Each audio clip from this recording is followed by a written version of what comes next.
chords. So, yan. Keywords.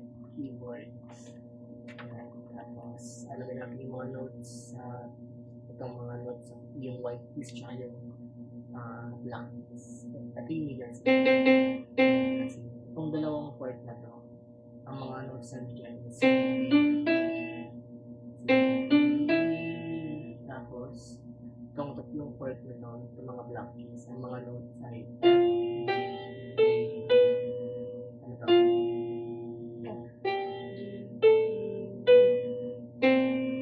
C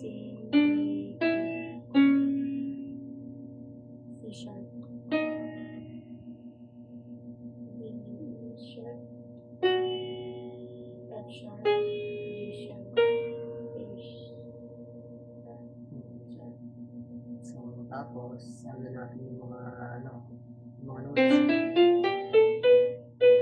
So, next yung finger numbering.